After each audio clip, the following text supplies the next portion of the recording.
오늘은 어제보다 훨씬 더 복된 날, 신바람 나는 날, 의미 있는 날로 살아가실 수 있기를 예수님의 이름으로 축복합니다.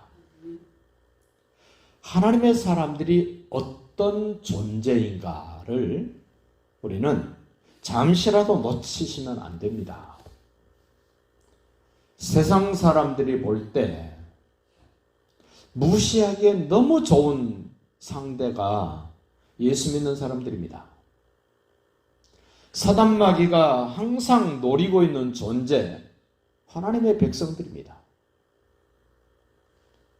하나님이 나를 보호해 주시지 않으면, 하나님이 나와 함께 해 주시지 않으면 우리는 견딜 수 없는 그런 존재입니다. 세상은 하나님이 아니어도 나를 지탱시킬 수 있고, 나를 보호할 수 있고, 나를 커버할 수 있는 것들로 모든 것들을 다 준비하고 치장하고 있습니다.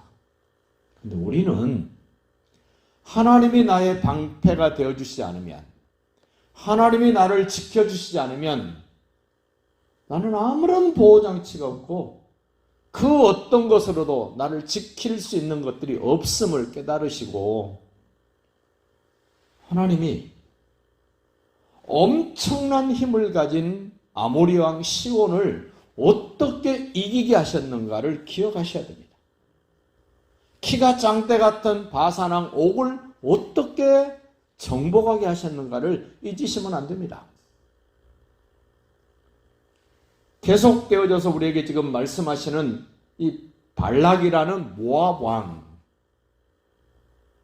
수단 방법을 가리지 않고 하나님의 언약 백성 된 사람들을 없애려고, 뜻을 이루지 못하게 하려고 지금 온갖 수단을 다 동원합니다. 심지어는 영적인 힘을 빌려서 그것들을 대적하려고 하는 이 거짓 선지자 발람, 나귀가 아니었으면 벌써 죽었을 텐데 하찮은 미물을 통해서 이 발람 거짓 선지자를 깨우치시는 하나님.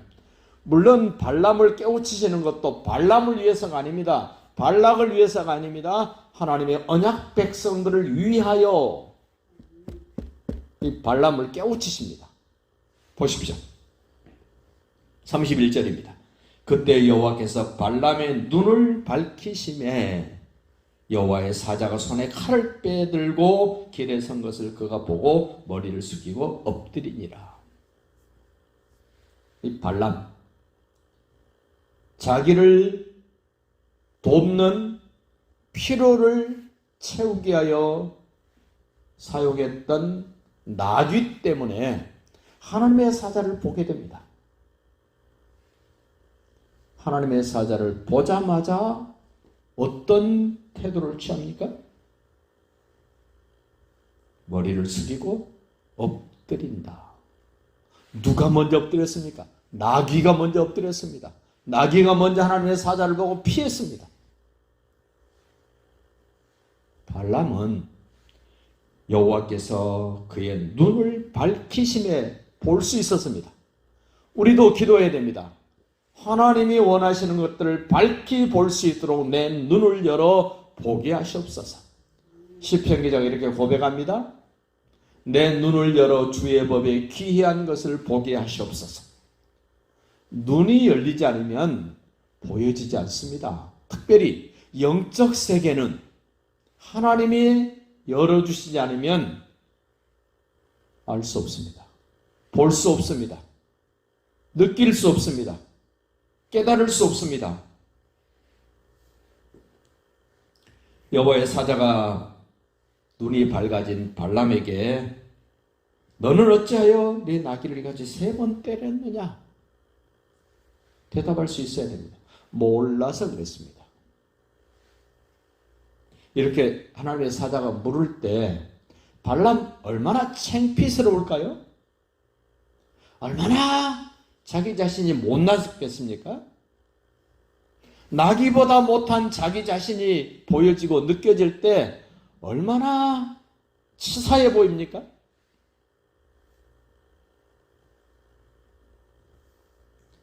보라, 내 앞에서 내 길이 사악함으로 내가 너를 막으려고 왔다. 사악함. 뭐가 사악합니까? 명예를 준다니까 거기에 흔들려 버렸습니다. 고위직을 제안해 주니까 거기에 넘어가 버렸습니다. 부귀영화를 준다는 말에 그냥 휩쓸려 버립니다. 오늘 여러분과 저도 눈에 보여지는 세상의 부귀영화, 세상의 권력, 세상의 재물, 그러한 것들만 따라가면 하나님이 그러세요.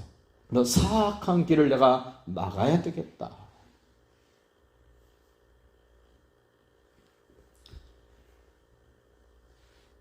지금 발람이 생각하고 있는 고위직, 권세, 명예, 부귀영화보다 더 중요한 것, 하나님의 언약 백성을 저주하려고 하는 그 시도, 그것이 더 사악한 일입니다.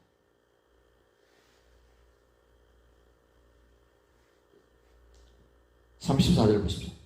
발람이 여호와의 사자에게 말하되 내가 범죄하였나이다. 잘못했다는 것을 스스로 깨달을 사람이 없습니다. 하나님이 뭐라고 말씀하셔야 그때야 비로소 내가 사악했구나, 내가 범죄했구나, 내가 잘못됐구나라는 것을 알아가기 시작합니다. 우리 이것을 보고 은혜라 그럽니다. 당신이 나를 막으려고 길에 서신 줄을 내가 알지 못하였나이다. 범죄한 사실을 발람은 몰랐습니다. 하나님이 눈을 열어주실 때야 비로소 알았습니다. 하나님의 사자가 말해줄 때 그때서 알았습니다. 목사가 말해줄 때 합니다. 하나님이 듣게 하고 보게 하실 때야 비로소 알아갑니다. 그전에는 모릅니다. 당신이 이를 기뻐하지 아니하시면 나는 돌아가겠나이다. 아니, 기뻐 안 하는 거 뻔히 알면서 돌아갈 마음이 지금 발람에게는 없습니다. 이 정도로 했으면 아이고 제가 잘못했습니다, 돌아가겠습니다, 이래야 되는 거 아닙니까? 이 발람은 하나님을 이용합니다. 하나님의 말씀을 이용합니다. 그리고 나중에 쓰임받고 버려집니다. 마치 바벨론 갈대아 우르라는 나라가 이스라엘을 정복합니다. 예루살렘을 정복합니다. 부엌 아궁이에, 옛날 아궁이에 불 지필 때, 불 뗄 때 손에 쥐고 있는 지팡이 보십시오.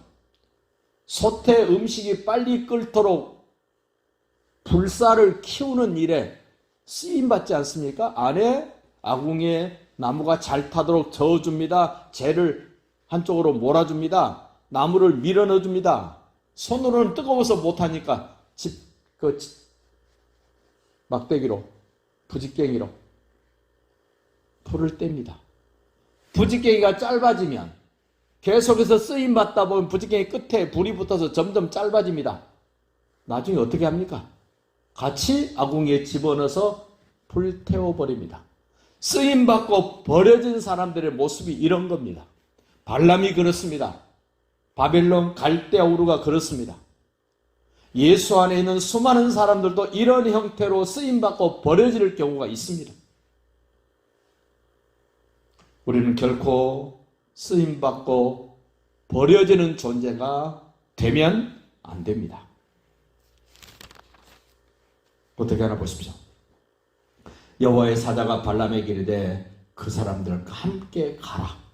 가기는 가는데 발람이 처음 의도했던 것은 가고자 하는 것 아닙니까? 그런데 한 번 막아, 두 번 막아, 가기는 갑니다. 근데 기억하십시오. 첫 번째 의도했을 때 가는 거하고 하나님의 사자를 만나고 하나님의 의도가 무엇인가를 알고 가는 것은 같을 수 없습니다. 저와 여러분도 인생을 똑같이 살아갑니다. 그런데 예수 그리스도를 알고 살아가는 인생은 다릅니다. 똑같지 않습니다. 같이 죽음으로 가는데 세상 사람이 가는 죽음과 예수 안 믿는 사람들이 죽음으로 가는 길은 전혀 다릅니다. 우리는 생명을 가지고 갑니다. 영원한 세계의 비전을 가지고 갑니다. 세상 사람들은 그것이 없습니다. 오늘 발락 모압 왕, 발람 거짓 선지자, 가기는 가는데 뭐라 그럽니까? 내가 네게 이르는 말만 말할지니라. 발람이 발락의 교관들과 함께 가니라. 그 22장 20절 한번 보십시오. 밤에 하나님이 발람에게 임하여 이르시되 그 사람들이 너를 부르러 왔거든 일어나 함께 가라. 그러나 내가 내게 이르는 말만 준행할지니라. 가기는 가는데 발람은 처음에 가고자 하는 것과는 완전히 다른 내용으로 다른 일을 위하여 가는 모습입니다. 오늘 우리도 기억합시다. 오늘 하루 어차피 살아갑니다.